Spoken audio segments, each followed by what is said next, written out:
I was hurt. I was bleeding. I had 3 bullets and a knife. I got to my feet and faced the door, my gun in my left hand, the knife in my right. I smiled. Let them come. Part 1. Hunters. There is no hunting like the hunting of man, and those who have hunted armed men long enough, and liked it, never care for anything else thereafter. Ernest Hemingway, On the Blue Water, Esquire, April 1936. Chapter 1. Holy Redeemer Cemetery, Baltimore, Maryland, Saturday, August 28th, 8:04 a.m. Time remaining on the Extinction Clock, 99 hours, 56 minutes. "Detective Ledger," he said, and held out an ID case. "NSA. How do you spell that?" Not a flicker of a smile touched the concrete slab of his face. He was as big as me, and the 3 goons with him were even bigger. All of them in sunglasses with American flags pinned on their chests. Why does this stuff always seem to happen to me? "We'd like you to come with us," said the guy with the flat face. "Why?" We were in the parking lot of Holy Redeemer Cemetery in Baltimore. I had a bunch of bright yellow daffodils in one hand and a bottle of spring water in the other. I had a pistol tucked into the back of my jeans under an Orioles away game shirt. I never used to bring a piece to Helen's grave. But over the last few months, things have changed. Life's become more complicated, and the gun was a habit 24/7. Even here. The goon squad was definitely packing. 3 right-handers and 1 lefty. I could see the faint bulges even under the tailored suits.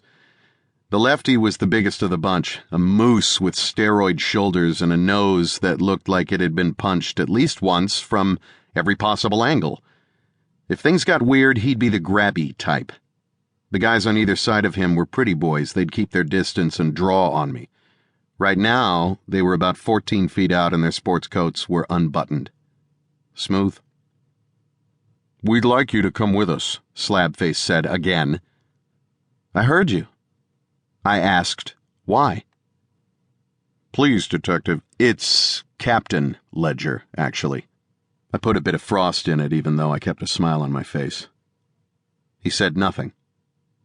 "Have a nice day," I said, and started to turn. The guy next to Slabface, the one with the crooked nose, put his hand on my shoulder. I stopped and looked down at his big hand and then up at his face. I didn't say a word, and he didn't move his hand. There were 4 of them and 1 of me. The nose probably thought that gave them a clean edge, and since NSA guys are pretty tough, he was probably right. On the other hand, these guys tend to believe their own hype, and that can come back to bite you. I don't know how much they knew about me, but if this clown had his hand on me, then they didn't know enough. I tapped his wrist with the bunch of daffodils. "You mind?" He removed his hand, but he stepped closer. "Don't make this complicated."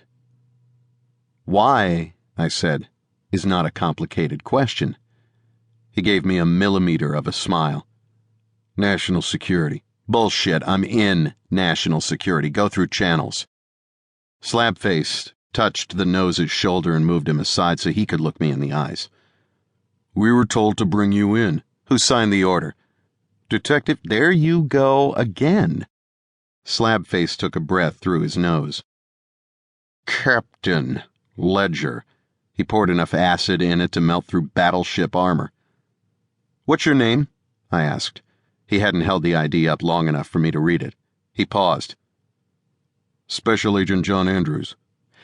"Tell you what, Andrews, this is how we're going to play it. I'm going to go over there and put flowers on the grave of my oldest and dearest friend, a woman who suffered horribly and died badly. I plan to sit with her for a while, and I hope you have enough class and manners to allow me my privacy. Watch if you want to, but don't get in my face. If you're still here when I'm done, then we can take another swing at the why question, and I'll decide whether I go with you." "What's this bullshit?" snapped the nose. Andrews just looked at me. "That's the agenda, Andrews," I said. "Take it or leave it."